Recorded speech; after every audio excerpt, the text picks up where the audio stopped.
Olá, boa noite, bem-vindos ao programa Opinião Pública desta quinta-feira. Vamos falar sobre a educação no país, que medidas devem ser tomadas para melhorar a qualidade de ensino no país. É o tema escolhido para a presente edição do programa Opinião Pública. Estaremos juntos até muito bem perto das 19 horas e 30 minutos. Naturalmente, o amigo Carlos Espectador é o principal convidado aqui neste programa, bastante para tal, usar as nossas linhas lá mais para frente. Vamos deixar ficar no rodapé do seu televisor os dois números pelos quais poderá ligar e deixar ficar a sua opinião, a sua sugestão, o seu ponto de vista relativamente àquilo que é a educação e algumas medidas para melhorar a qualidade do ensino. Sabemos que o ano letivo vai começar já no dia 7 de fevereiro e, neste momento, naturalmente, os pais encarregados de educação desdobram-se a todo custo para comprar, naturalmente, o material escolar dos seus filhos. Vamos ver algumas peças de reportagem relativamente, naturalmente, às matrículas e também a compra de alguns material escolar, mas vamos ver, há poucos dias, portanto, no início das aulas, mais de 20% de alunos ainda não se matricularam no distrito Camavota e Maputo. Ainda assim, o diretor do Distrital de Educação Camavota garante que tudo está a postos para o arranque das aulas já no próximo dia 8 de fevereiro. Para ver essa reportagem a seguir. Quando falta uma semana para o arranque do ano letivo 2016, a STV visitou algumas escolas do Distrito Municipal Camavota, na capital do país, tendo encontrado um ambiente calmo. O diretor de Educação deste distrito explica que a tranquilidade deve-se ao fato de mais da metade dos alunos já estarem matriculados. Estamos em 78,2%. Ainda temos cerca de 28% de crianças que ainda não se matricularam. Mas 100% das crianças já tiveram afetação. Apesar do prazo das matrículas ter esgotado, as escolas estão orientadas a continuar o processo, pelo menos até o início das aulas, de forma a garantir que nenhum aluno fique sem estudar por não estar matriculado. Nossa tarefa é resolver todos os problemas de matrícula de qualquer criança. Então não podemos dificultar, não podemos ser nós, os fazedores de educação, a dizer que ele não pode se matricular porque está fora do prazo. Ainda temos alguns dias de preparação do ano letivo, pode sim chegar junto à escola, a escola vai atender, a escola vai resolver a sua matrícula.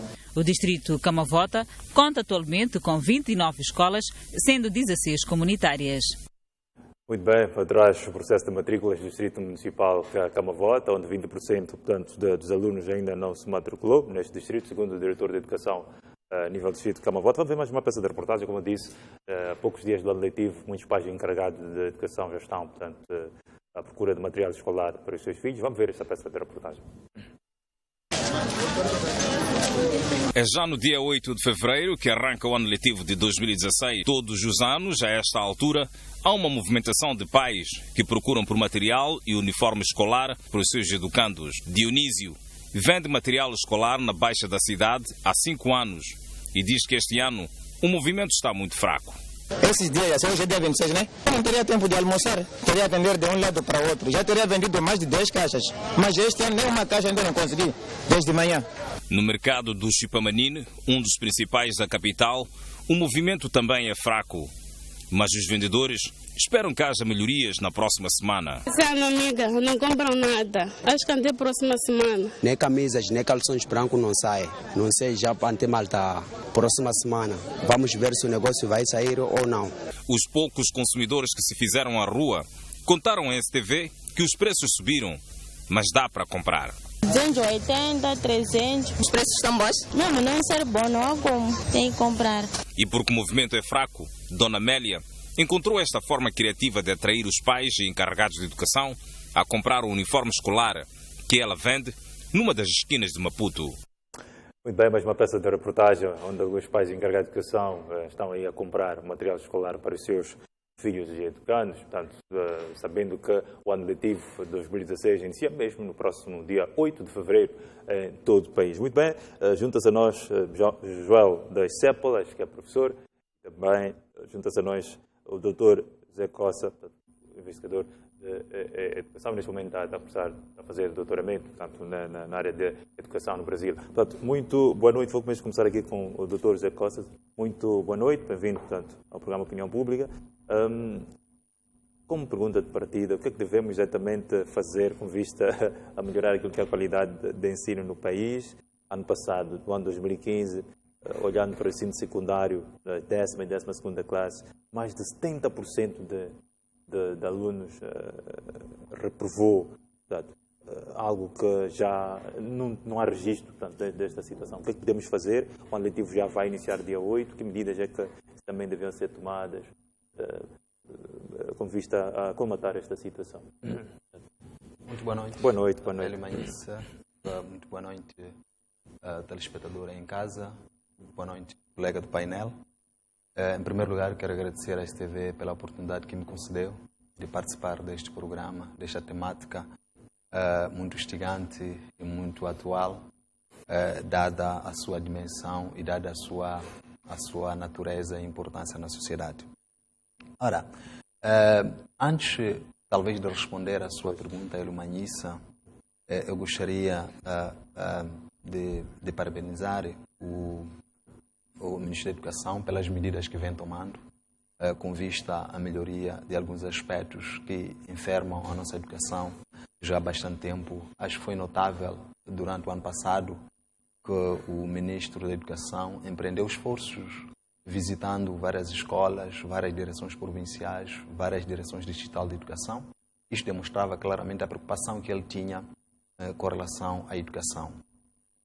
Isto também cria também a aproximação entre ele, que é o gestor máximo da educação, e também com os fazedores da educação no contexto da prática, no contexto real, na escola e nas direções provinciais. Portanto, isto é de louvar. São práticas que são de louvar, que são levadas a cabo pelo Ministro da Educação. Em segundo lugar, eu gostava de também aqui apresentar a percepção que eu tenho em relação ao currículo e também em relação àquilo que seria a qualidade de ensino antes de avançar para aquilo que seriam as medidas a tomar com vista à sua melhoria. Primeiro, se formos a continuar a pensar que o currículo é um conjunto, é uma grade de disciplinas que são dadas na escola, obviamente nós sempre vamos cair neste erro de, no final do ano, termos resultados que nós tivemos. Cerca de 70% dos estudantes reprovaram. Isto representa uma grande frustração para os pais que durante um ano investiram no seu filho e esperavam que daí apresentasse um outro tipo de resultado fora aquilo que foi apresentado. Portanto, não se pode continuar a olhar para o currículo como um conjunto das disciplinas. Quer dizer, o estudante só está na escola para aprender português, inglês, francês. Não se pode olhar para a educação como isto. Porque, continuando a olhar a educação nesta perspectiva, nós estaríamos a colocar o estudante no currículo e não na escola. Mas o estudante precisa estar na escola. E na escola é onde ocorrem várias atividades. Desde atividades acadêmicas, neste caso, curriculares e extracurriculares. Mas, no nosso contexto em Moçambique, em algumas escolas, isto é um fato, é que o estudante só vai à escola para, efetivamente, aprender aquelas disciplinas que são chamadas de currículo. Portanto, acabamos, efetivamente, ignorando, ofuscando outras dimensões que perpassam o próprio ambiente escolar. Portanto, esta é uma dimensão que deve ser reanalisada, olhar para a escola como um contexto social, em que há relações entre os seus atores, no caso, os professores, os alunos, os dirigentes da educação e os diretores das escolas. Esses devem ser atores que estão em constante comunicação e comunicação em relação às atividades que ocorrem na escola. Caminhando nesta perspectiva, nós poderemos ter uma educação um pouco mais melhorada. O segundo aspecto que gostaria de referenciar no que tange à qualidade de ensino é que quando se fala da qualidade de ensino, há duas dimensões que devem ser olhadas, que é a dimensão intraescolar e a dimensão extraescolar. Quer dizer, a garantia ou a melhoria da qualidade de ensino no nosso país e em qualquer canto do mundo baseia-se nessas dimensões, na minha ótica. Quer dizer, é preciso ter em conta a dimensão extraescolar. Quando eu falo da dimensão extraescolar, estou a falar das condições socioeconômicas dos estudantes, quer dizer, dos alunos quando saem das suas casas à escola. A escola deve ter em conta a dimensão socioeconômica dos estudantes. Que tipo de estudante nós recebemos na escola? De que proveniência é este estudante? Portanto, ter em conta esses aspectos todos, nós poderemos ter um outro tipo de educação. Porque muitas vezes, tal como afirma o Jean-Claude Passeron e Pierre Bourdieu, dizem que muitas vezes as nossas escolas transformam as desigualdades sociais em desigualdades escolares. Quer dizer, quando nós excluímos o estudante dentro da escola, dada a sua natureza socioeconômica, é natural que o seu desempenho escolar também vai ser baixo. Portanto, é preciso que as escolas comecem a se preparar no sentido de receber as diferentes crianças que se apresentam na escola, tendo em conta as suas diferenças socioeconômicas. No que tange à segunda dimensão, que se refere à dimensão intraescolar, é preciso olhar para aquilo que é a organização da própria escola. Em que contexto funcionam as escolas? Como é feita a organização dos processos educativos na escola? Que tipo de professor nós temos nas escolas? Que tipo de direção nós temos as lideranças nas escolas? Portanto, são aspectos que devem ser olhados. O material didático que existe nas escolas. Temos muitas disciplinas, por exemplo, hoje em dia temos tecnologia de informação e comunicação, TICs, temos a psicopedagogia, temos empreendedorismo hoje em dia. Mas quem são os professores que lecionam essas disciplinas? Muitas vezes, pela experiência própria e pelas investigações que eu fiz em algumas escolas da província de Maputo, é que encontrei professores de geografia a lecionar tecnologia de informação e comunicação. Este professor não tem habilidades para lecionar aquela cadeira. Que tipo de aluno nós esperamos deste tipo de professor e destas condições? Uma escola que não tem nem sequer um computador para que aquele aluno se treine no que tange aquela disciplina. O que esperamos que resultado não esperamos aí? Portanto, são aspectos que o Ministério da Educação deve começar a olhar. Não basta nós sobrecarregarmos o nosso currículo em termos de grades disciplinares, pensando que estamos a melhorar o currículo, mas temos que olhar também para as condições existentes na escola. Portanto, numa primeira dimensão, numa primeira aproximação, é isto que eu poderia dizer. Exatamente. Muito obrigado, Dr. José Costa. Portanto, vou encontrar agora o Joel de Cépolas, que é professor. Muito boa noite. O que está a acontecer exatamente? Muitos até atribuem as culpas pela má qualidade da educação aos professores. Como é que olha para esta vertente? Muito boa noite, Moçambique. Votos de um feliz ano novo a todos os moçambicanos. Aliás, estamos a falar da qualidade de educação e é preciso dizer que a qualidade de educação começa já agora na resolução dos problemas que têm a ver com acompanhei pelas reportagens, parece que foi a semana passada, que perto de 9 mil crianças vão perder, corre risco de perder a matrícula neste ano. Portanto, estamos a colocar em causa aquilo que é a qualidade de educação. Acompanhei também através da mídia na semana passada que perto de 2 mil pessoas procuram asilo no vizinho Malau por conta dos ataques militares e não só. Portanto, a qualidade de ensino começa aí. Por que eu digo que a qualidade de ensino começa aí? Porque ao falar da qualidade do ensino, é preciso olhar a qualidade do ensino num ângulo polissêmico. O que quer dizer olhar a qualidade do ensino num ângulo polissêmico?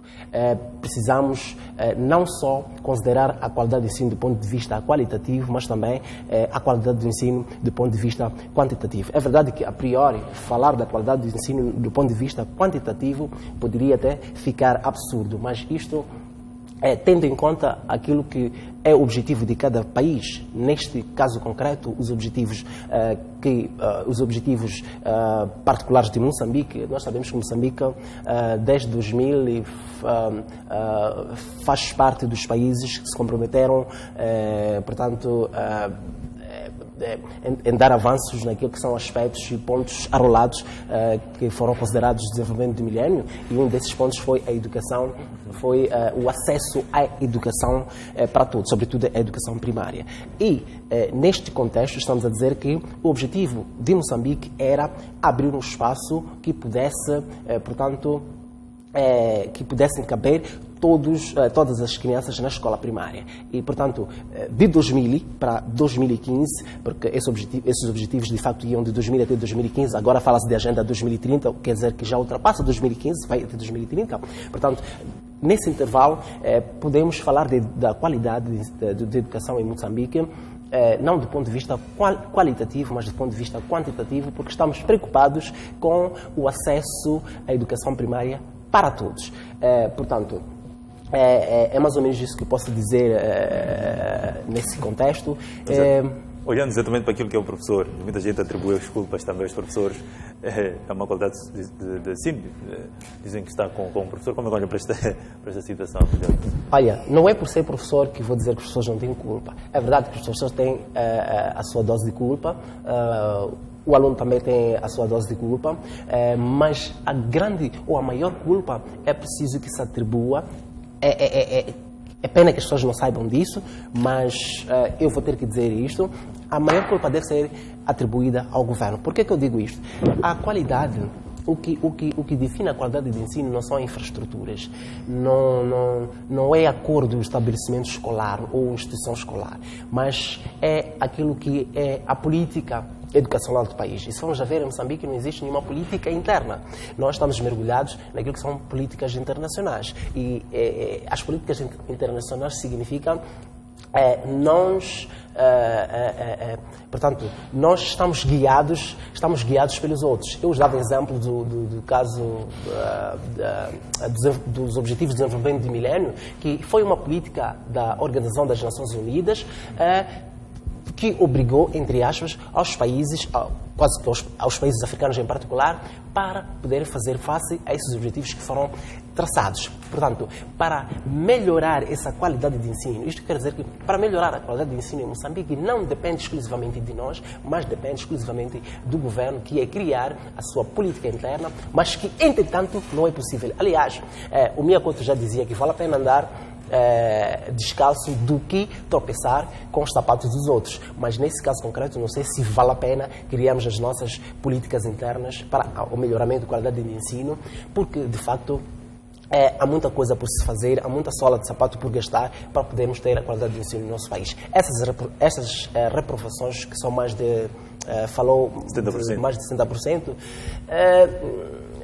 é resultado daquilo que tem sido a educação primária, porque, de facto, tudo que começa na educação primária, nós sabemos que os problemas maiores são vistos na educação primária, mas que depois vão se refletindo naquilo que é educação, naquilo que é o ensino secundário e depois as universidades, porque todos aqueles que estão nas universidades partem da primária. E todo aquele bate-sai que resulta desses objetivos de milénio, que era ter o acesso à educação para todos, vão provocar aquilo que se chama, entre aspas, bate-sai. E o bate-sai significa: tu és meu colega, se és burro, não deves, ainda que sejas burro, não podes chumbar, tens de dar o espaço aos outros. Isso vai provocar essas reprovações, que neste caso concreto estamos a falar de mais de 60% de reprovações. Exatamente, muito bem, Dr. José Costa, esta questão aqui, este ponto de vista levantado aqui pelo professor José das Cépalas, que tange a melhoramento da educação, passa necessariamente por criação de uma política interna, porque temos uma política internacional, portanto, de fora. Como é que olha para esta situação? Deste ponto de vista que deve criar uma política interna, assim como disse o Joel. Bom, eu concordaria em parte com ele, mas antes de responder a essa questão, gostaria de retomar a questão inicial que o Hélio colocou ao Joel, se o professor era ou não culpado em relação aos resultados. Ora, infelizmente, o professor e o aluno, quando os resultados são baixos,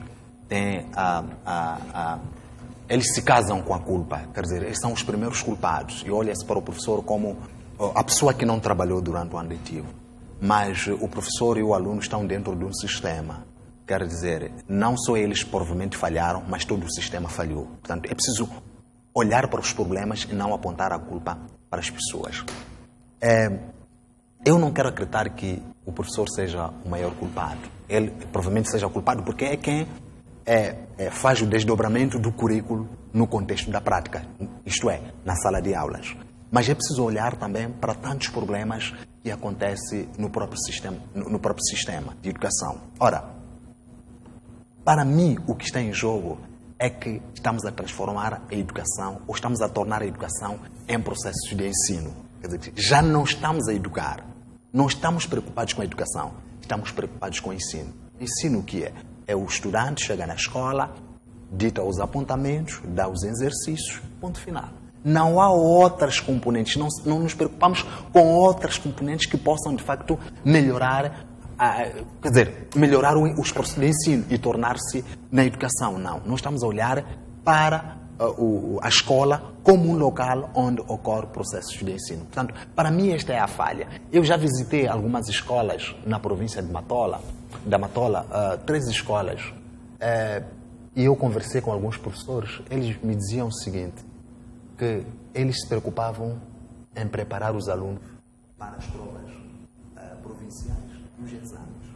Quer dizer, eles não estavam preocupados em saber se os alunos adquiriam algum conhecimento ou não, mas sim se eles seriam capazes de responder às provas e os exames nacionais. Portanto, neste tipo de prática, nós estamos perante um processo de ensino e não de educação, porque o professor está concentrado nos exames e nas provas. E por que ele faz isso? Sobretudo no ensino privado. Porque se o professor estiver abaixo de 75% do aproveitamento, ele não renova o contrato. Eu, pessoalmente, já fui professor em algumas escolas privadas na província e que no contrato estava claro: senhor professor, se você não consegue atingir 75%, você não vai renovar o contrato. E agora, o que é que eu devo fazer? Ele me disse: o que é que eu devo fazer perante isto? Obviamente, eu tenho que trabalhar tendo em conta os números, não tendo em conta o conhecimento que o estudante deve adquirir. E o perigo que nós corremos nisto é que estamos a transformar a escola às necessidades do mercado. Quer dizer, se eu devo ter 75% das pessoas aprovadas, é porque não estou preocupado com o seu conhecimento, mas com a sua saída para que entre os outros. Quer dizer, estamos a transformar a escola como uma empresa. Quer dizer, é um negócio que estamos a fazer. Tem que sair este para entrar o outro. E quando este sai, é porque a minha escola vai ter nome na praça. Aquela escola dá bem as aulas. Por quê? Porque os alunos conseguem passar. Quer dizer, é esta a interpretação que nós temos. Mas nós não olhamos para aquilo que seria aquilo que o Stephen Ball chama de resultado de segunda ordem. Quer dizer, em termos de metas, eu atingi, são 75%. Mas em termos de conhecimento, em termos de habilidade, será que este indivíduo, este estudante que sai da escola, será que tem algum conhecimento? Ele mudou? Será que na sociedade tem alguma utilidade? E isto leva-nos a ter marginais formados.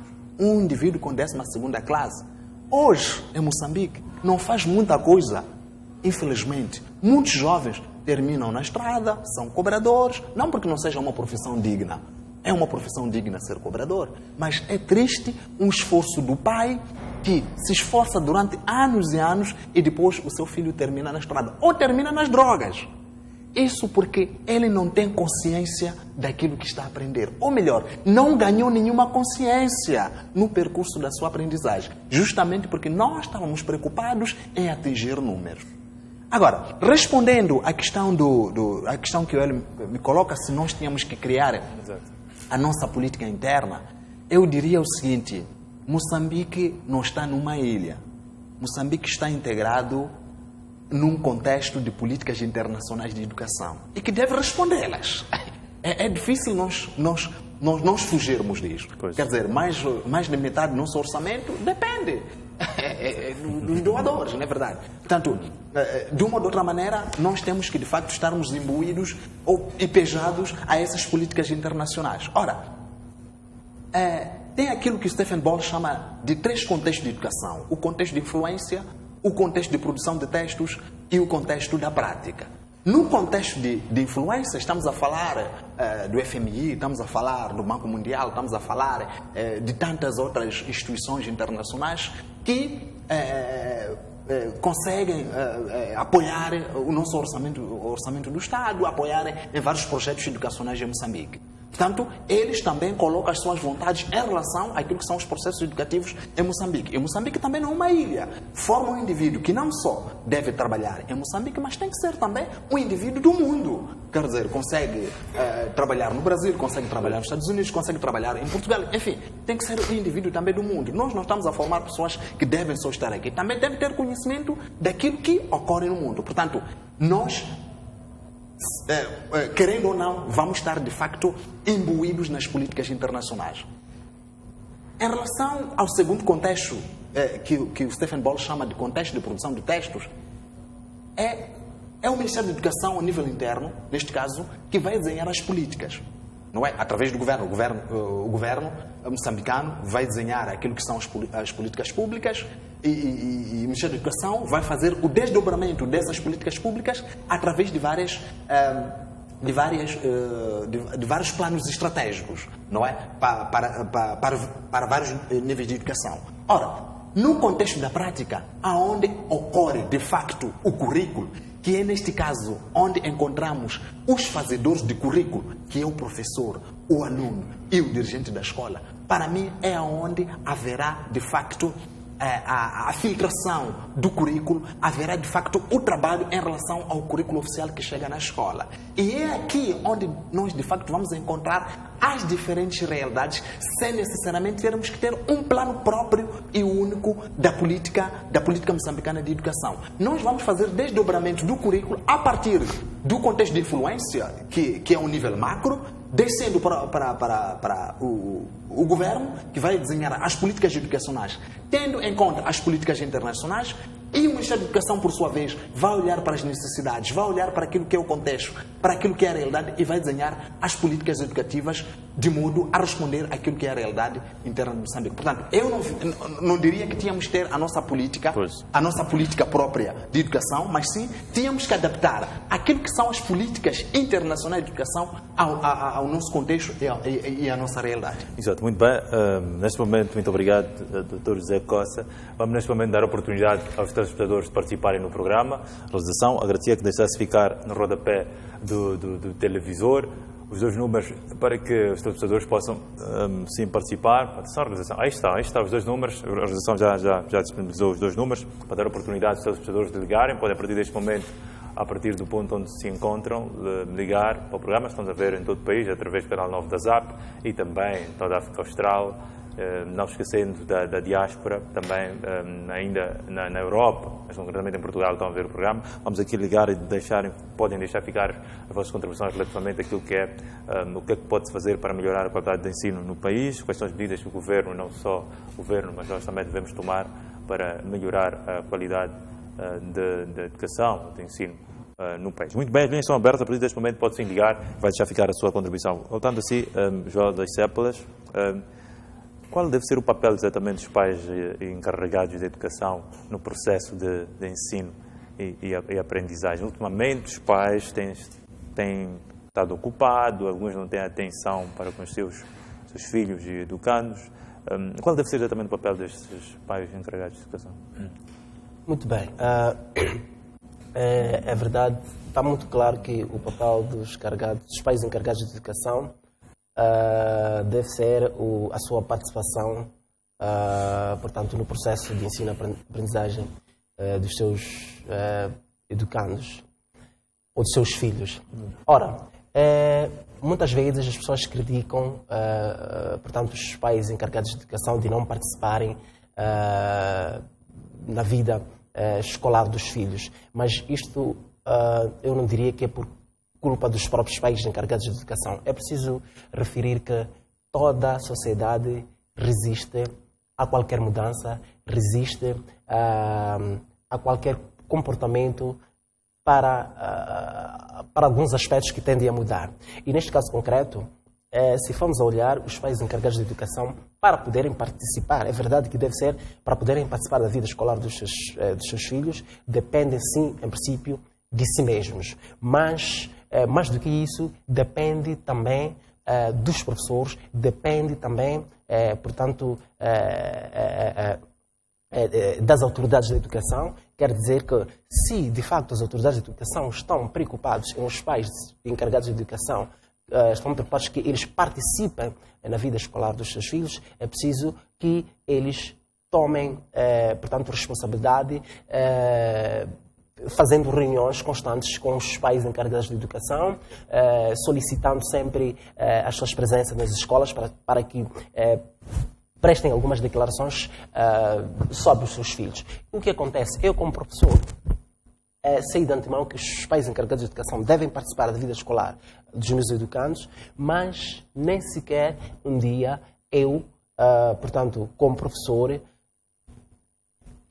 chamo os encarregados de educação para virem à escola. O que acontece é que eu, estando na escola, penso que os pais encarregados de educação devem pensar por si só e aparecer na escola. Mas isso não é possível porque, mais uma vez eu repito, toda a sociedade resiste às mudanças. Toda a sociedade resiste naquilo que, ainda que se trate de aspectos que possam mudar aquilo que é a sua vida, ainda que se trate de aspectos que possam, portanto, que estão a favor daquilo que é a sua vida, mas se não aparece ninguém com, digamos, a força, obrigar que a pessoa faça, dificilmente a pessoa pode fazer. Portanto, neste contexto, o que eu preciso dizer é preciso que os professores não esperem que os pais tomem iniciativa de aparecer na escola, eles devem andar atrás dos pais para que participem na escola. Em termos concretos, eu vou dar um exemplo concreto. Conversava com alguém há dias atrás, ele me disse o seguinte: como é que os professores querem que a gente participe na vida escolar dos nossos filhos se a gente for para lá sem avisarmos? Eles simplesmente dizem: senhor, não podia estar aqui de qualquer maneira, tinha que primeiro avisar, porque estaria aqui a atrapalhar a minha aula, mas eu não sei que tipo de professor é esse que se sente ameaçado, que se sente com medo, se eu, como encarregado de educação, estou lá para assistir a aula de aluno.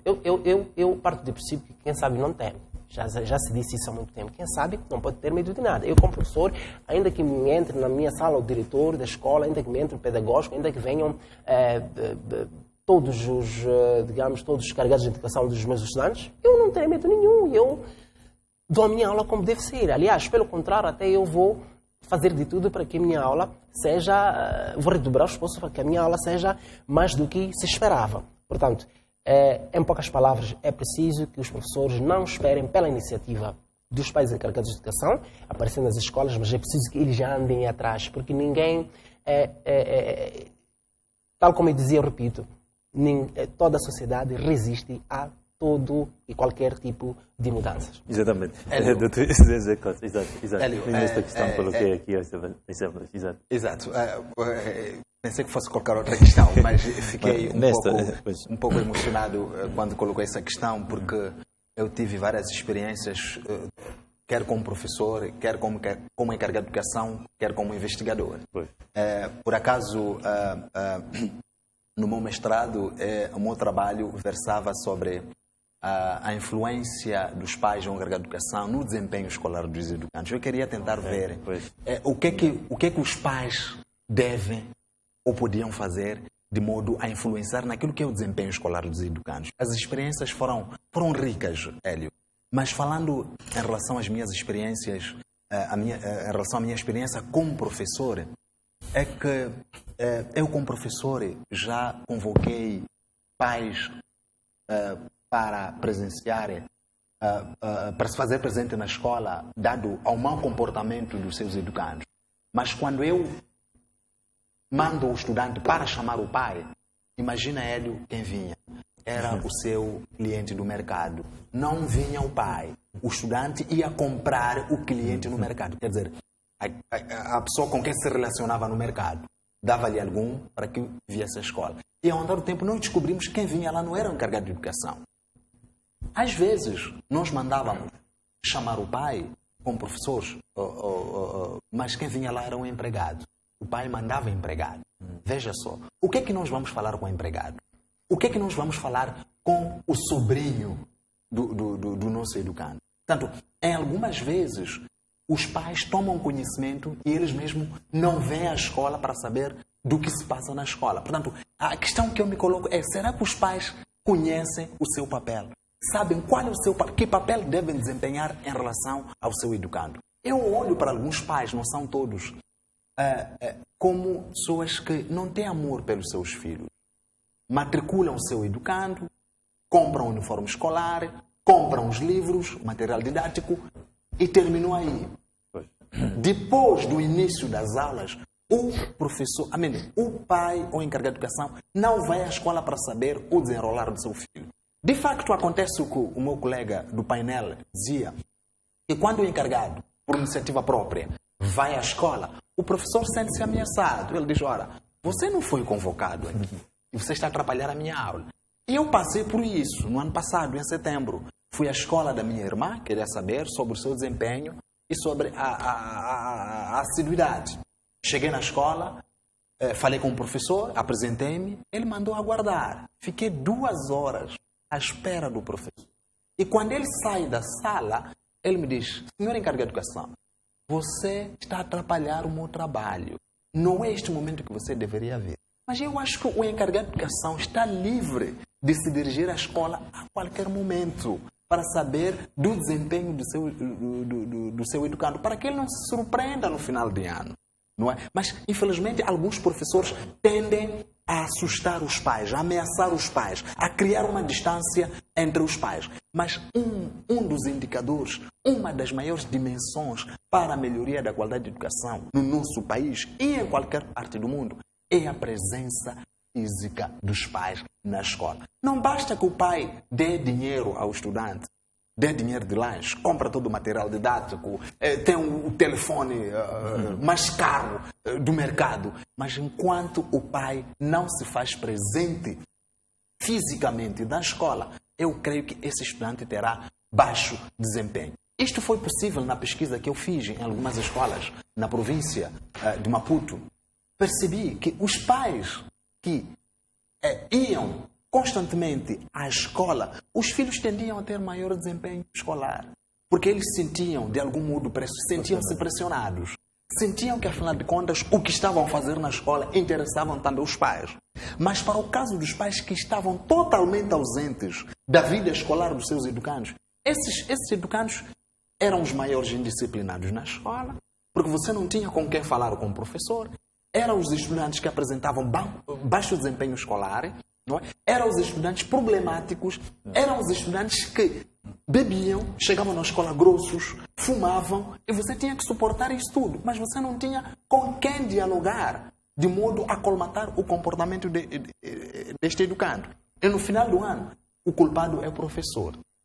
A educação começa em casa e dá continuidade na escola. O professor deve sim desempenhar o papel do pai na escola, mas aquela criança só fica 4 ou 5 horas de tempo na escola e depois vai para casa. O pai sai às 4, volta às 22.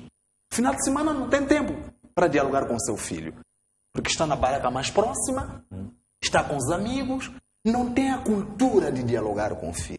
Não consegue construir, não consegue produzir aquilo que Pierre Bourdieu chama de capital cultural. É preciso que o pai comece a educar o seu filho desde em casa, a mostrar o melhor livro, a mostrar os lugares de lazer do seu filho. Tem que ser no teatro, tem que ser no cinema e em outros ambientes. Mas infelizmente os nossos educandos, depois da escola, tira ali a gravata, tira as camisas de uniforme e entra na barraca mais próxima.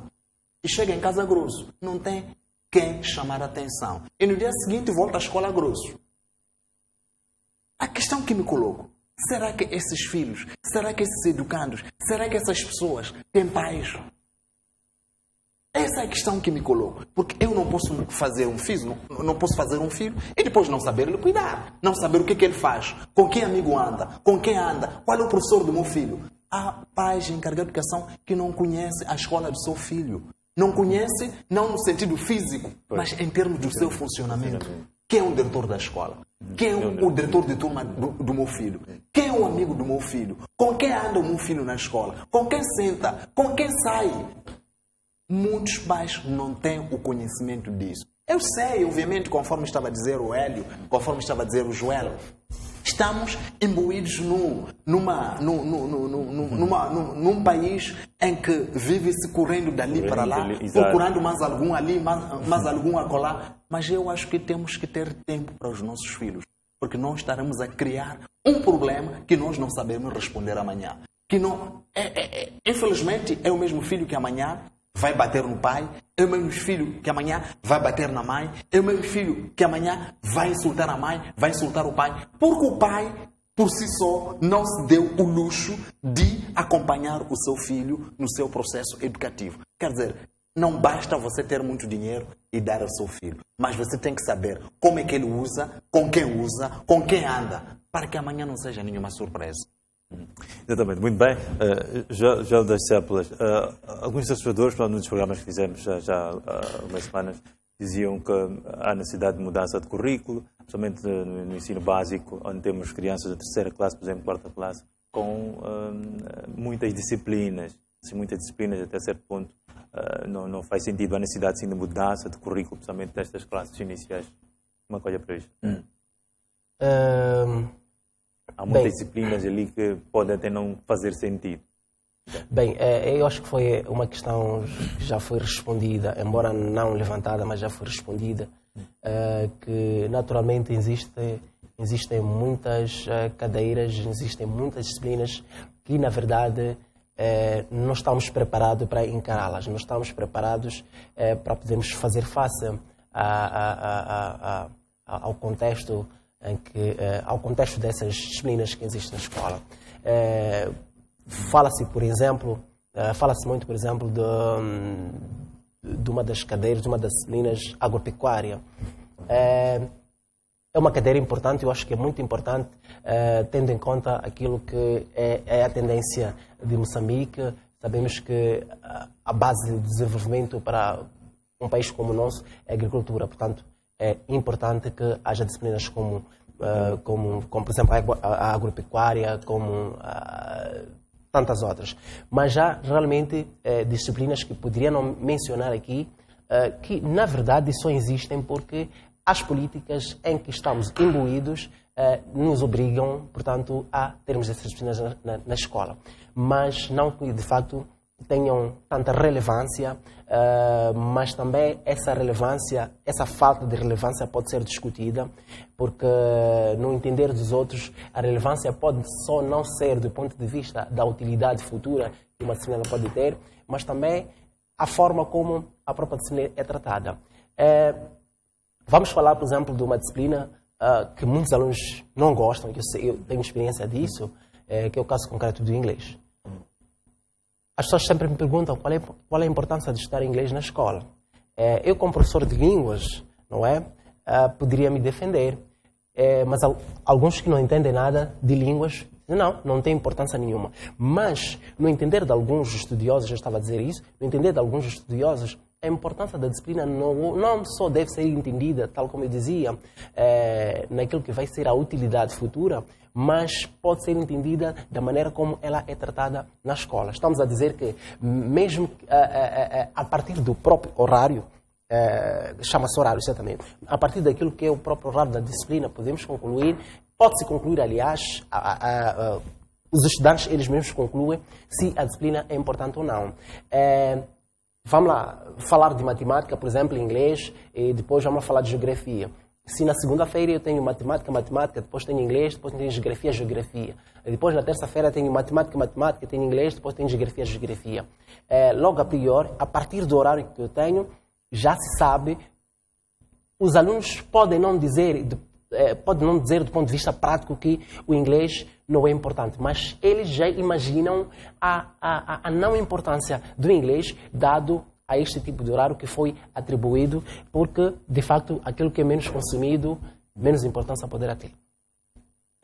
Exato, muito bem, muito obrigado. Mas vamos responder, Dr. José Costa, vamos mesmo ter que ir a um breve intervalo. Na segunda parte, temos a oportunidade, sim, do Dr. José Costa para falar, portanto, desta situação, mas vamos dar a oportunidade também aos telespectadores, na segunda parte, de ligar. Nesta primeira parte, portanto, temos a oportunidade de não recebermos aqui nenhum telespectador.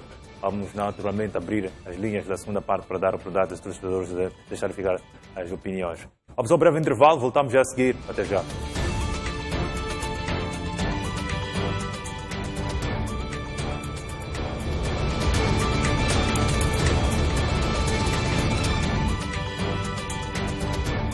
Muito bem, de volta ao programa Opinião Pública. Sim, vou mesmo em canto do Dr. José Costa. A relação pode abrir as linhas para dar a oportunidade aos telespectadores de participarem assim como fizemos, portanto, no final da segunda parte. Pode, uma vez mais, voltar a abrir as linhas para dar oportunidade aos telespectadores. E mesmo olhando para aquela última questão que eu colocava aqui ao professor Geldas Chaplas, tem que ver com as disciplinas.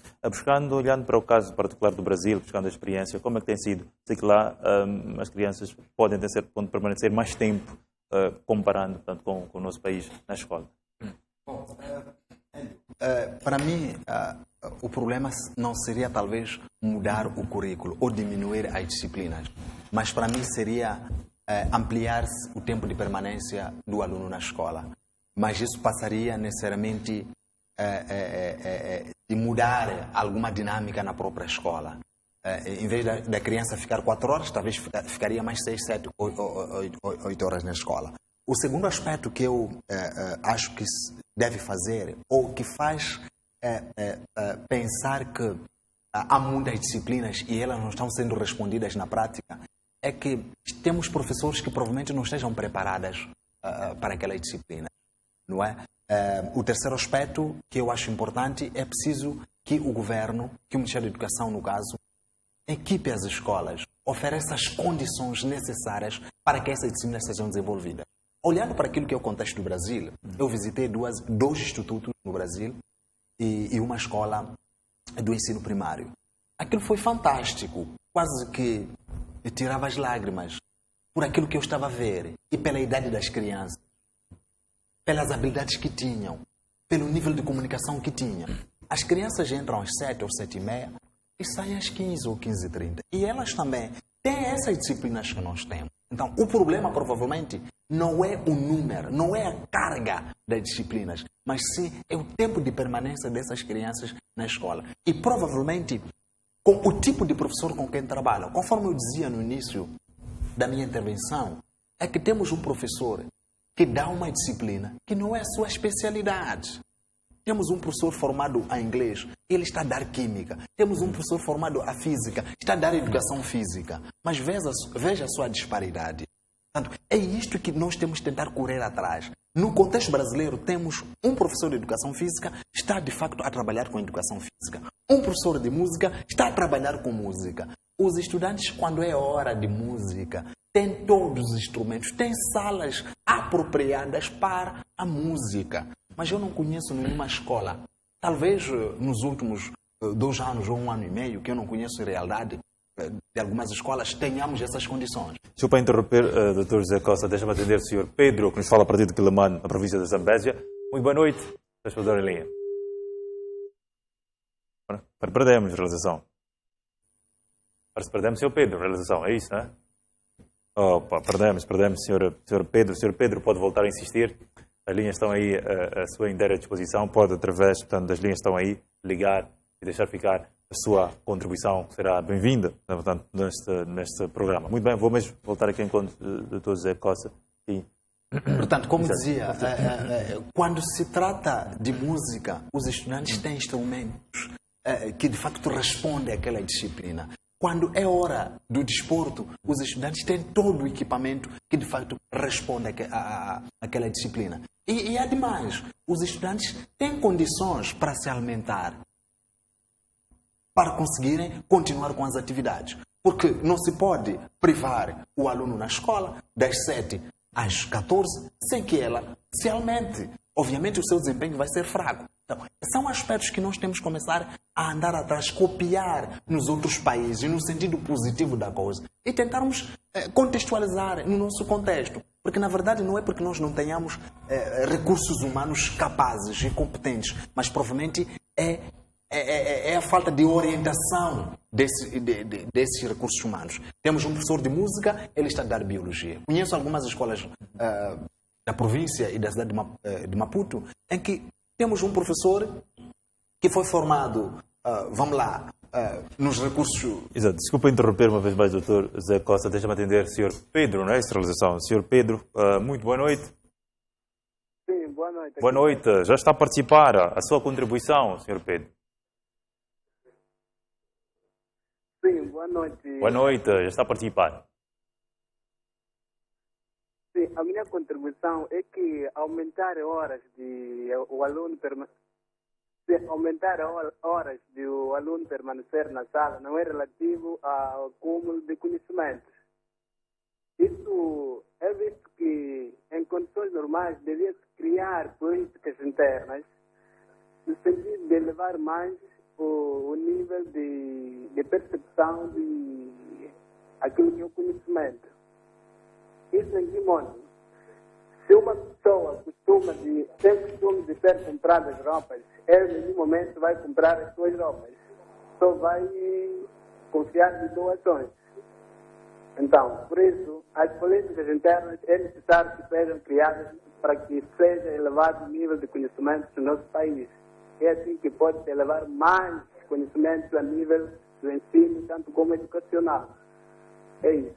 Exato. Muito bem. Muito obrigado, Sr. Pedro, que nos falava a partir da Quelimane, província da Zambésia, zona centro do país. Podemos receber mais telespectadores, assim como fez o Sr. Pedro a partir da Quelimane, se voltando assim, mesmo cortei o seu fio de pensamento, Dr. José Costa. Só para terminar, de facto, eu acho que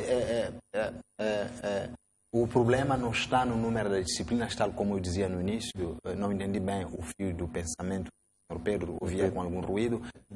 Para mim, é preciso primeiro aumentar o tempo de permanência dos estudantes e criar condições de trabalho. E também é preciso que haja uma formação contínua dos professores. Quer dizer, o professor é licenciado, vamos lá, desde 2010, desde 2008, e de lá até cá nunca passou por alguma capacitação. Entretanto, há uma revisão permanente do currículo. Isto também interfere naquilo que é a qualidade do ensino.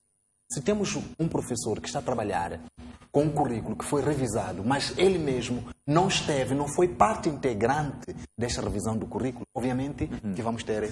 Exato. Uma vez mais vamos a Zambésia enquanto o Sr. Elias. Muito boa noite, Sr. Elias. Boa noite. Boa noite. Já está a participar? Sim. Eu queria contribuir o seguinte. Eu sou professor pela carreira, pela profissão. Participei em vários currículos de ensino, mas neste momento o que acontece é que mesmo o governo deixou a sua responsabilidade, deixando só com o professor. Assim já vai abrir o ano letivo. Professor abre o ano letivo na escola onde está, o diretor está lá, daí pronto, já deixaram a responsabilidade com a escola. Só quando chega o fim do ano, eles vão procurar saber por que há reprovações. Não há fiscalização do ensino. Os empregados da educação, que são os professores no terreno, não são fiscalizados. Dão aulas, não dão aulas, estão à sorte deles. Agora em que o sistema de pagamento de salários está no banco, a situação está pior. Há distritos sem banco, os professores abandonam as turmas, vão levantar salário 2 semanas sem dar aulas. Quando regressam, dão 2 aulas, a maior parte do tempo estão fora, a telefonar, a conversar. Já não é aquilo que acontecia nos tempos. Nos tempos não era dessa maneira. O professor sabia dar suas aulas e esperando que qualquer altura tinha de receber uma visita de supervisão. Mas hoje em dia há dirigentes da educação no distrito que nem conhecem onde está a sua escola. Só estão lá sentados no gabinete e pronto, pedem relatório. O professor já tem 100% de aprovações. É verdade isso? Esse professor, quando é que conseguiu essa percentagem? Está a cumprir as metas de percentagem não de ensino. E muito obrigado. Muito obrigado, professor Elias, pela sua contribuição. O professor Elias falava a partir da Zambésia. Muito obrigado. Sim, voltando assim, doutor, volto já deixar pelas para si, mas quero ver aqui o doutor José Costa, relativamente à intervenção deste espectador, a explicar aqui o caso particular da situação da Zambésia. Bom, o cenário que o senhor Elias relata de Zambésia não é só uma questão de Zambésia, é uma questão provavelmente de todo o país. Não tenho assim o domínio do que acontece em cada canto deste país, mas pela experiência profissional, de facto acontece em algumas escolas. Mas é de lamentar porque isto só acontece nas escolas públicas. Nas escolas privadas, os professores dão tudo de si, empreendem toda a energia com vista a garantir a sua continuidade na escola. Porque se o professor falta, ele sabe que vai ser descontado. Muitas vezes as pessoas que estão na escola privada são os mesmos também que São estão os nas mesmos. escolas Olha, públicas. esse é um aspecto interessante. Dão mais de si nas escolas privadas do que nas escolas públicas. Mas eu acho que não deveria haver essa diferenciação, porque o aluno é o mesmo. Mas o que acontece efetivamente, eu que dizia, acho que é o Elias, é que há fraca fiscalização, há fraco controle por parte, quer da direção da escola, quer da direção digital, quer da direção provincial de educação, em relação àquilo que é o dia a dia do funcionamento da escola. Quer dizer, o professor pode ir dar o primeiro tempo e desaparece da escola. Ninguém está lá para controlar, para saber se o professor esteve lá ou não. E alguns alunos, porque gostam disso e chamam desse tipo de professor de folgado, não gostam daquele professor que está sempre presente, acham ele chato, acham ele sem família. Olha, eu já passei por isso, não é uma questão de querer relatar os fatos que aconteceram comigo. Eu, enquanto professor, numa escola secundária, entrava às 7, eu todos os dias, até às 6h30, já estava na escola. E os alunos o que diziam? Chamavam-me de chato. Diziam que eu não tinha família, diziam que eu estava vivendo numa casa de renda, porque eu não conseguia dormir, na ótica deles. Mas é porque eu gosto do trabalho que eu estou a desenvolver. Mas isto falta muito em alguns colegas. Preferem dar mais de si no ensino privado do que no ensino público. Porque eles sabem, se ele não conseguir cumprir com aquilo que está estabelecido no contrato, ele vai perder o contrato. Portanto, ele trabalha do primeiro minuto até o último minuto. Senhor Hélio, você pode visitar algumas escolas públicas, agora que está iniciando o ano letivo, quer no turno da noite, quer no curso diurno, e visite nos últimos tempos, 4º, 5º, 6º tempo. Você não vai encontrar todas as turmas a funcionar. Não vai encontrar. Isto é uma prática.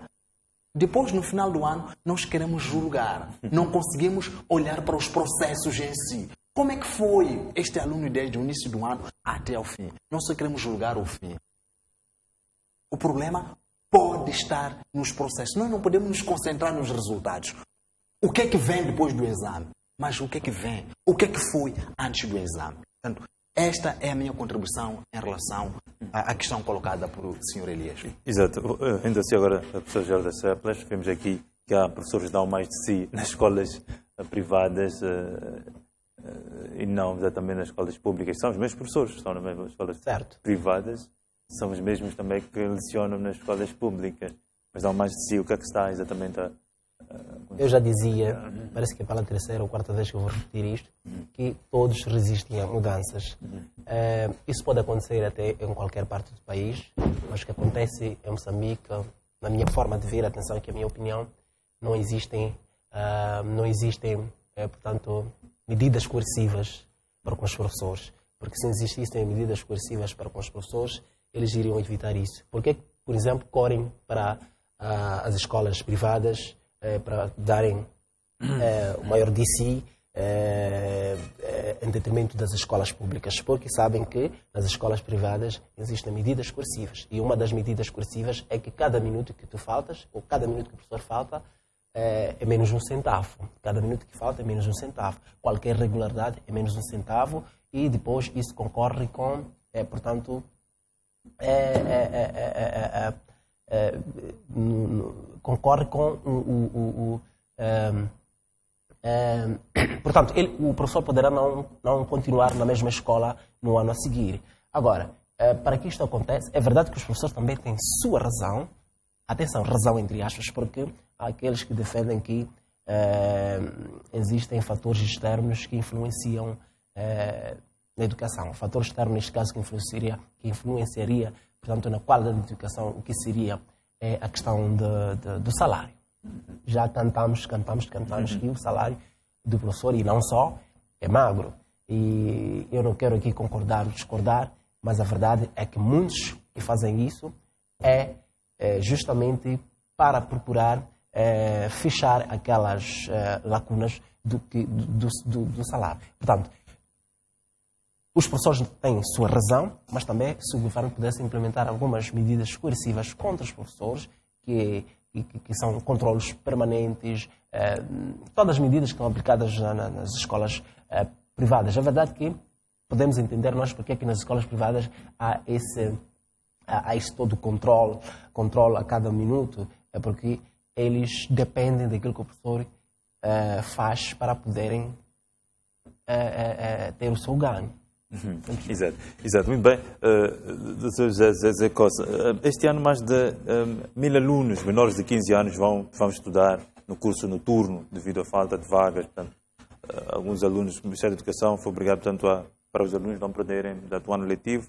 Muitos alunos, até menores de 15 anos, vão ter que estudar no curso noturno. Isto não vai prejudicar ainda mais o processo de ensino e aprendizagem? Também meninos de 15 anos ou meninas a estudar à noite. Está claro que, de facto, isso vai interferir naquilo que é o processo de ensino-aprendizagem e que depois, no final do ano, voltaremos aqui a sentar e discutir sobre os altos índices de reprovações. Estou a imaginar um miúdo de 15 anos a sair de casa às 17 e voltar às 21. Isto, para mim, deixa-me muito preocupado. Eu quero acreditar que mesmo o próprio pai, a mãe, não vão conseguir dormir antes da criança voltar. É uma criança que estará propensa a todo tipo de criminalidade. Nós assistimos dia após dia violações nas nossas cidades, quase em todo o país. E sobretudo, uma criança que sai às 17 e volta às 21 sem nenhuma segurança, sem segurança mínima, e com as nossas ruas, todas elas, algumas delas sem nenhuma iluminação. E eu acredito que isto vai interferir muito. Isto poderá também concorrer para aquilo que é o futuro desta criança. Pode ser uma criança que possa crescer traumatizada, não é? Por tudo aquilo que possa acontecer durante o seu processo de ensino-aprendizagem. É uma criança que, aquela hora que devia descansar, ela está acordada. Eu imagino o tipo de trauma, o tipo de preocupação que esta criança vai ganhar muito cedo, antes mesmo de chegar à altura de ganhar aquela responsabilidade. Portanto, são casos que, infelizmente, não podem ser resolvidas de um momento a outro, mas acho que são aspectos que o governo deveria pensar. Eu entendo que, num desses anos, o governo introduziu a questão do ensino à distância para minimizar esta situação. Mas eu sou uma das pessoas que não concordo muito com o ensino à distância, porque não temos condições para isso. Não estamos preparados, quer por parte das escolas, quer por parte dos alunos.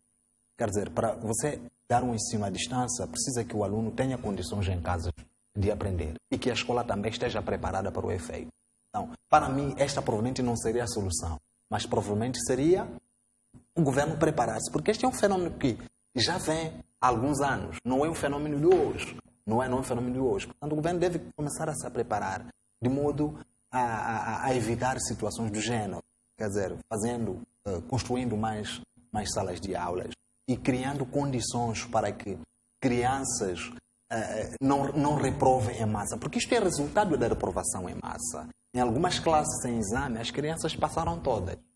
E nas classes com exame, as crianças reprovaram 70%. Quer dizer, isso é muito. Quer dizer, recebe 100% e chumba 70%.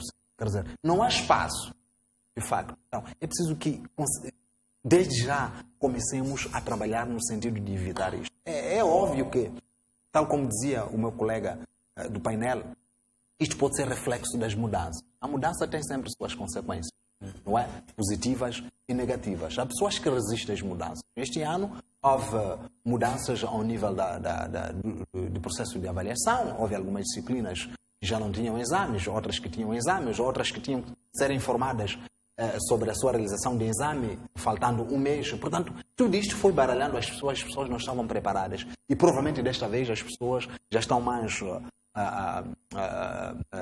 habituadas, já conhecem melhor o sistema, provavelmente poderão produzir melhor e podemos evitar isso. Mas, na verdade, a questão de ter crianças de 15 anos, 14 anos, isto tira sono a qualquer um. Ninguém vai conseguir descansar tendo a sua criança à noite. Exatamente. Já sei das CEPLAS, como é que olha a sua sensibilidade relativamente a esta situação? Só na cidade de Maputo teremos mais de 1000 alunos menores de 15 anos a estudar no curso noturno. É triste.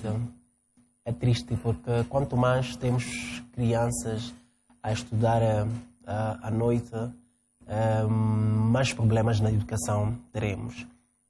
Pela experiência própria, eu já andei muito nas escolas e passei por muitas escolas. O cenário que eu tenho assistido, sobretudo à noite, é triste. Crianças drogadas, crianças a beberem, crianças até a ameaçarem professores, ameaçam professores e dizem que professor, tu não poderás passar do caminho X, tu, professor, não poderá passar da paragem X, e isso é triste. E dificilmente esse tipo de casos acontecem de dia. Portanto, quanto mais crianças estudam de noite, mais problemas na educação nós teremos. Entretanto, se isto está a acontecer, não daria culpa a ninguém. São todos problemas que nós conhecemos. Falta de infraestrutura. Desculpa interromper, já deixa-me atender o senhor. Creio que seja Benny que nos fala a partir de Nampula. Muito boa noite, senhor Benny. Boa noite. Já está a participar? Boa noite. Boa noite. Sim, já está a participar. O que eu tenho para dizer é o seguinte. Sim. Tem um senhor aí, um comentador, você está a falar boas coisas. Mas o problema maior da educação em Moçambique, como os outros problemas, é a falta de fiscalização. Temos boas leis, o Estatuto Geral dos Funcionários do Estado tem boas leis, boas cláusulas, boas coisas, mas o problema é que ninguém cumpre. E as pessoas veem esse não cumprimento e ninguém faz nada. Então, o governo que tinha que fazer, ele tinha que se espelhar com as escolas privadas para ver o tipo de controle que eles fazem, a rigorosidade, se as pessoas apresentam a certificação, se as pessoas fazem o plano de aula, se estão bem afiadas quando entram. Esta é uma situação que o governo tem que começar a se preocupar. Temos uns e outros professores afiados dedicados, mas o governo também tem que fazer a sua própria parte para poder saber como cobrar aos professores que não fazem isso e aquilo. Não vamos falar do outro problema que é mais grave, que é o salário. Né? Temos o Taylor, um dos grandes pensadores, diz que a remuneração é um dos maiores incentivos para qualquer coisa que a gente possa fazer. Então, se nos basearmos com isso, temos que dizer que o Estado também tem que, primeiro, agilizar essa situação do salário, para poder vir dizer isso. Nós fizemos até onde pudemos. Porque lá no mato, lá no Moçambique Real, onde os senhores jornalistas talvez não conhecem, tem professores que estão lá, não conhecem a STV, não conhecem nem TV, mas estão lá a ensinar crianças. Quando é para dizer aos melhores professores, tiram os professores da cidade. Se levarmos esses professores da cidade e nos pôr lá no campo, há de conseguir fazer alguma coisa. Então nós temos que ter aqui um padrão, um espelho. Pois. Né? Sim, temos que ter um padrão, um espelho. Dizermos, o que nós temos que seguir é isso. E o governo arranjar maneiras de fiscalizar aquilo que nós fazemos. Porque sem fiscalização nós não devemos ir em um sítio. Moçambique tem boas leis, tem outros países que se espelham e levam nossas leis aqui para irem implementar nos países deles. E dão certo. Então por que nós não conseguimos fazer aqui? Então, temos grandes problemas aqui. O primeiro problema é da fiscalização. O segundo problema é da nossa mentalidade. Nós, como moçambicanos, temos que mudar, temos que saber trabalhar. Pois. Sim. Então, se conseguirmos atingir esses dois objetivos, eu acho que esses outros objetivos do milênio e a seguir nós podemos conseguir atingir sem nenhum problema. Então é isso que eu tinha para dizer. Exato, muito bem, muito obrigado pela sua contribuição, Sr. Ben, que falava a partir de Nampula, um abraço para Nampula. Bom, muito bem, voltando assim já das células mesmo para... Sim, portanto, eu dizia que, portanto, eu dizia que mesmo assim é difícil, portanto, resolver este problema, porque se isto acontece, temos muitas crianças a entrarem à noite na escola, é por falta de infraestruturas, que felizmente o governo está a fazer tudo, está a empreender esforços para mitigar este problema. Mas o problema não só deve ser resolvido através da construção de infraestruturas escolares, como também a partir da educação em casa, porque a educação, sabemos todos nós, que começa em casa. As crianças, não quero eu aqui dizer, não fiz nenhuma pesquisa para dizer que as crianças não são educadas em casa, mas para aquilo que nós temos visto na nossa sociedade, vamos caminhando a passos largos para um abismo. As crianças já não respeitam a ninguém e levam essa má educação, diria eu, má educação, para a escola, vão exibir na escola através dessas ameaças que fazem os professores, através de consumo de drogas, e que realmente, se o governo, não só o governo, a sociedade em geral, não tomar medidas para que isso mude, porque é possível mudar isso sem termos que ir para muito longe. Eu costumo dizer que os problemas que temos em Moçambique são tão transversais que é muito difícil resolver de uma vez por todas. É muito difícil resolver a curto prazo. Mas esse problema de crianças mal educadas, que ameaçam professores, que consomem drogas de qualquer maneira, é possível resolver sim, com medidas, eu repito, com medidas coercivas. Eu repito, medidas coercivas, porque não estou a dizer que não há medidas que são tomadas. Mas uma coisa é haver medidas e outra coisa é haver medidas coercivas. Voltando aqui para o doutor dizer, um dos assuntos que temos ainda a tocar com profundidade tem que ver com a solução, portanto, para estes alunos que estudam de noite, podem sim seguir ensino à distância, que pouca gente adere a ensino à distância por vários motivos, ou não tem conhecimento. Este ensino à distância falou que não é bem-vindo. Por que exatamente? Não digo que não seja bem-vindo. Ele é bem-vindo porque ele resolveria alguns problemas, no caso de falta de salas de aulas suficientes para albergar toda a criança.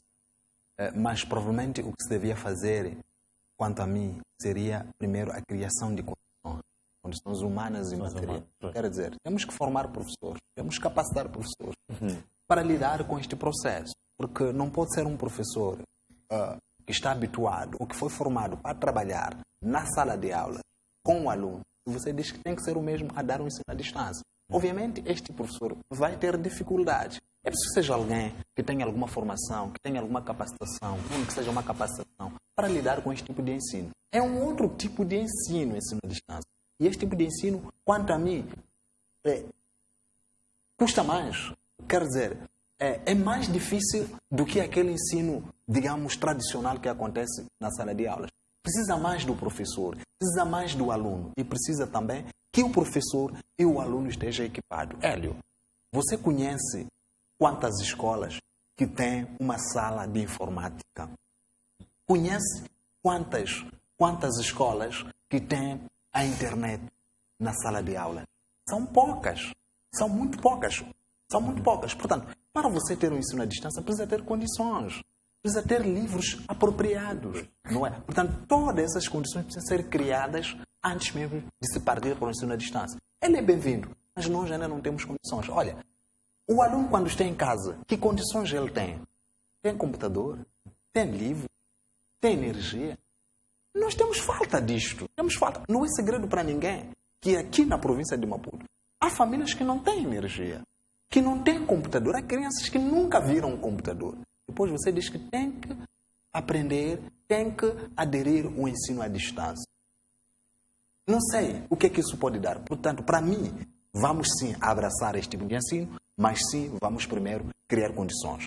Formar professores que vão trabalhar com este tipo de ensino, criar condições materiais, estou a falar de computadores, estou a falar de livros, enfim, todo tipo de material necessário para suportar este tipo de ensino. E aí podemos partir para elas. Não nas condições em que nós nos encontramos. Já olhando para essa questão de ensino à distância, até que ponto isto é relevante exatamente para os alunos? Bom, por um lado... Olhamos para um aluno de 15 anos, por exemplo, aqui um 15 anos que pode seguir para o ensino à distância, está acostumado a ter uma pressão, exatamente, sentar na carteira, o professor tem que estar, portanto, a estudar, portanto, à distância. Isto, até certo ponto, pode terem uma influência, portanto, negativa naquilo que é o aproveitamento deste aluno. Ou nem por isso? Isso pode ser analisado em duas perspectivas. E a primeira perspectiva é aquela que eu já fiz referência, que é a questão do cumprimento daquilo que é o nosso objetivo, pelo menos de 2000 para cá. Fala-se agora da Agenda 2030, que é a questão de acesso à educação para todos, sobretudo primária. Já dizia o meu colega, que se formos a olhar para este ângulo, vamos dizer que não há nenhum problema, não acontece nenhum problema com o ensino à distância, porque o nosso objetivo na verdade, é realmente ter acesso, que todas as crianças tenham acesso à educação. Mas atenção que com isso nós estamos a dizer que o que se quer é que as crianças tenham acesso à educação e que não haja nenhuma qualidade. Não é isso que estamos a dizer. Mas tudo funciona na base de objetivos. O primeiro objetivo, numa primeira perspectiva, olhando para esse objetivo, diríamos que não há nenhum problema. Mas, por outro lado, já dizia também o meu colega, se formos olhar para aquilo que são as nossas condições, não há nenhuma condição, não estamos preparados para encararmos aquilo que é ensino à distância, porque mesmo aquilo que é ensino presencial tem os seus problemas. Deixa-me atender o Sr. Horácio, já deixar para desculpe, mas o interromper, o Sr. Horácio, que se fala a partir de Tete. Muito boa noite, Sr. Horácio. Tá bom, obrigado. Boa noite, já está a participar. Já está a participar, Sr. Horácio. Caiu, perdemos, Sr. Horácio. Sim, só para terminar o seu pensamento. Porque veja, Hélio, não sei se já é sair de contexto, mas parece que não. Mesmo com esses problemas de educação que nós temos, mesmo com esses índices de reprovação que nós temos, eu acompanhei há meses atrás, se não for mesmo há um mês, que o Presidente da República, Filipe Jacinto Nunes, esteve nos Estados Unidos. Estou lá algumas universidades. Interpelado e tem sido perguntado se conseguiu atingir os objetivos que foram traçados ou não. Ele disse que conseguiu sim alcançar os objetivos, sobretudo na área da pobreza, quer dizer, aquilo que é a educação, saúde e a pobreza extrema. Mas no que tange à educação, se formos a ver, ele diz que cumpriu-se sim. Mas esse cumprimento, se formos a ver o cumprimento desse objetivo da educação versus esses índices de reprovações que existem agora, não há aqui nenhuma relação. O que quer dizer é que o nosso objetivo, neste caso concreto, não que eu esteja a defender isso, mas é o que se deve analisar, é o que existe, é o que se deve aceitar, é a questão da quantidade. Ora, diziam por outro lado que se formos a ver a questão das condições que nós temos, não há nenhuma condição que nos possibilite ou que nos possa levar a aderir à educação, portanto, à educação à distância, ao ensino à distância. Porque eu dizer que mesmo aquilo que é ensino presencial tem os seus problemas que são gravíssimos, difíceis de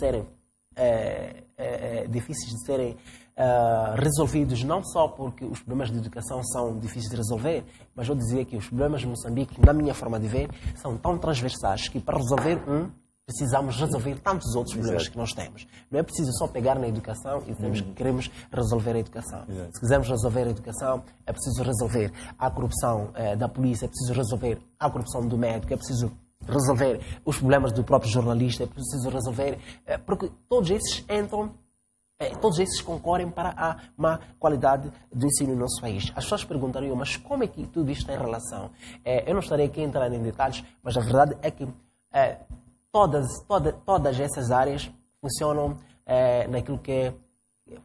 funcionam em forma de cadeia. Uma depende da outra. Exatamente, muito bem, mas já paulatinamente caminhamos ao fim do programa, mas ainda creio que temos mais alguns minutinhos. Olhando exatamente também para uma questão que não toquei, tem que ver com os exames extraordinários. Temos exames extraordinários no país, praticamente todos os anos, e temos visto também índices de reprovações assustadores. Tumba-se muito nesses exames extraordinários, uma vez que o aluno, portanto, alunos fazem 11ª classe, não fazem exatamente até 12ª classe e vão fazer os exames na 12ª sem ter feito presencialmente, nem à distância, portanto, à 12ª classe. Como é que olha para isto? Há uma necessidade de mudar este atual currículo a necessidade mudar ou não a necessidade ou não de mudar este currículo, esta situação dos exames extraordinários? Bom, Hélio, essas são medidas tomadas pelo governo depois de um estudo profundo, quero acreditar, para resolver um dado problema. Eu sempre questionei a questão: quem faz um exame extraordinário ou um exame externo? Não é? Quem faz? Quem participa deste exame? Exato. Quer dizer, que tipo de aluno vai ao exame extraordinário? Parece-me que o aluno que vai ao exame extraordinário ou ao exame externo, ele não está preparado para enfrentar este exame. Porque mesmo aquele estudante que se senta na carteira durante 10 meses com professor presencial e tem condições mínimas para aquisição de conhecimento, ele chega no fim do ano tem dificuldades. E aquele aluno que só está em casa, vai ao trabalho, se bem que é um trabalhador, não é? E chega no momento do exame extraordinário, ele se apresenta e faz. Que condições intelectuais criou de modo a encarar o exame? Eu acredito que não há nenhuma condição. E aqui nós estaríamos a incorrer aquilo que o Jean-Pierre Pierre Bourdieu chama de certificados sem nenhuma qualidade, certificados sem nenhum valor. Quer dizer, vamos estar a distribuir certificados a pessoas que não têm nenhum conhecimento. E são essas pessoas que amanhã vão exigir. São essas pessoas que amanhã vão dizer que nós também estamos formados, precisamos de emprego. Mas essas pessoas não têm nenhum conhecimento que sustenta, de facto, a ostentação daquele certificado. Portanto, são coisas que nós deveríamos pensar seriamente, porque a educação é uma coisa séria. Não é brincadeira a educação. A educação é o pilar de um país. A educação é que resolve a maior parte dos problemas do país. Ou choramos porque há criminalidade, ou choramos porque há violência. Assistimos cenários tristes a cada dia. Mas isto pode ser evitado se, de facto, a nossa educação ganha uma outra qualidade, ganha um outro ímpeto. Mas continuando nesses moldes em que nós estamos mais preocupados com os números, estamos mais preocupados com as estatísticas, queremos aparecer como a primeira escola que apresenta melhores resultados, obviamente nós sempre vamos cair. Não que isso não seja importante, é sim importante. É sim importante apresentar altos resultados nas escolas. Mas depois, que tipo de conhecimento aquele aluno adquire? Será que um estudante ou um candidato que vai a um exame externo e ele consegue, de facto, transitar, ou melhor, fazer com sucesso os exames e consegue certificado, esse estudante tem o mesmo nível de conhecimento? Pode concorrer a pé de igualdade com aquele estudante que se sentou durante 10 meses? Não que eu esteja contra, mas eu acho que precisamos repensar muito bem quem deve fazer o exame extraordinário e em que condições o estudante deve se apresentar a esse exame de extraordinário. Exatamente, só para terminar, já vamos com poucos minutinhos, já deixei a palestra. Exato, mesmo esta questão que colocava aqui. Eu confesso que nem gosto de falar disto. Sabe por que eu não gosto? Hoje em dia parece um estilo até fazer os chamados exames extraordinários. Vamos desculpar o que estão a ver-me agora, que me têm falado disso, mas a verdade eu não gosto que as pessoas me falem disso, porque o que acontece hoje em dia é que, tal como eu dizia, parece um estilo. As pessoas do nada dizem: bom, este ano eu vou trancar a minha matrícula e vou fazer no final do ano ou próximo ano um exame externo. E depois eu me pergunto, por que quer trancar matrícula e fazer exame externo? Não está preocupado com conhecimento. E se não está preocupado com conhecimento, confia em alguma coisa. E se confia em alguma coisa, é porque alguma coisa não anda bem no nosso país quando se fala de educação. Há coisas que eu não posso dizer aqui, infelizmente, mas falar-se de exame externo, estamos a falar de uma brincadeira. Estamos a falar de uma brincadeira da primeira, uma brincadeira que nem devia existir em Moçambique. Mas atenção, o que tem problema não é a existência de exame externo. Tal como dizia o meu colega, são pessoas que pensam, que estudaram, que sentaram na carteira e que decidiram que isso devia acontecer. Quem sou eu para vir dizer que isso não pode existir? Não. Há razões para que os exames extraordinários existam, mas o problema é das pessoas, é da maneira como as pessoas concebem esses exames externos. Exatamente, muito bem, muito obrigado, Gelda Cepelas, professor, muito obrigado também ao Dr. Zé Costa, que é investigador de educação, neste momento está a fazer doutoramento no Brasil. Muito obrigado pela vossa contribuição aqui no programa Opinião Pública. Agradecer a todos aqueles espectadores que acompanharam o programa e também aqueles que ligaram para o presente edição do programa Opinião Pública. Dizer que nós voltamos amanhã, quando for às 18 horas, vamos falar da corrupção no país. Segundo o relatório de Transparência Internacional, Moçambique foi considerado um dos piores países em termos de corrupção, principalmente no setor público. Vamos falar disso amanhã, quando for exatamente 18 horas. Naturalmente, o amigo Carlos Espectador é o principal convidado. Boa noite, até amanhã às 18 horas.